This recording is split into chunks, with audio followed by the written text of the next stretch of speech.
Hudhud లాంటి situation నే ఆ రోజు మనం గౌరవ ముఖ్యమంత్రి చంద్రబాబు నాయుడు గారు అప్పుడు ఎలా హ్యాండిల్ చేశారో మీ అందరికీ తెలుసు. కాబట్టి ఇప్పుడు కూడా అంతకన్నా బెటర్ ఎక్విప్మెంట్ తో ఎంత మేరకు అంటే ఇందాకే మన సాయి ప్రసాద్ గారు చెప్తున్నారు, ఎప్పుడు ఉన్న సైక్లోన్ ప్రిపరేటరీ కన్నా ఈసారి మనం ఇంకొంచెం ఎఫెక్టివ్ వేలో ముందుకెళ్తున్నాం. టెక్నాలజీని బేస్ చేసుకుని ముందుకెళ్తున్నాం. టెక్నాలజీని బేస్ చేసుకోవడం కూడా ఎంత బేస్ చేసుకుంటున్నామంటే వాళ్ళకి టేబులర్ ఫామ్ కూడా ఇచ్చి ఆన్లైన్ లో ఎక్కడైనా ఏమైనా ఇబ్బంది అయితే, ఏ డిపార్ట్మెంట్ లో ఇబ్బంది అయినా కూడా అక్కడ టేబులర్ ఫామ్ లో కనుక మాకు ఇన్ఫార్మ్ చేస్తే ఇమీడియట్ గా ఇక్కడ డిజాస్టర్ మేనేజ్మెంట్ ఆఫీస్ కి కూడా అది చేరే పరిస్థితి.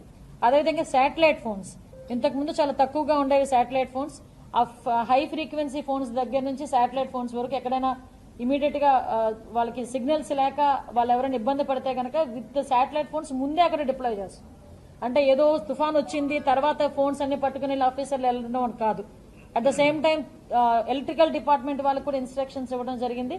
ఎక్కడైతే మనకి ఎఫెక్ట్ అవుతుంది అని మనం ముందుగానే ప్రిపేర్నెస్ లో ఉన్నామో ఆ ఏరియాస్ కి ఈ ట్రాన్స్ఫార్మర్స్ అని, పోల్స్ అని ఇవన్నీ కూడా ముందుగానే డిప్లాయ్ చేయమని మన సార్ కూడా వాళ్ళందరూ కూడా ఈ రోజు ఇక్కడ ఆర్డర్స్ జారీ చేయడం జరిగిందండి. సో అన్ని విధాల తుఫానుకి సంబంధించి ఇప్పుడు మనకి ఈ మోంతా తుఫానుకి సంబంధించి ప్రతి ఒక్క విషయంలోనూ కూడా ప్రిపేర్డ్నెస్ లో ఉన్నాం. మేమందరం కూడా ప్రజలు కూడా దీనికి సహకరించాల్సిందిగా కోరుకుంటున్నాం. మరొక్కసారి సోషల్ మీడియా వాళ్ళు ఎవరైతే ఉన్నారో వాళ్ళు ఫేక్ ప్రచారాలని మీరు ఆపాలి. ఆపకపోతే మాత్రం కఠిన చర్యలు.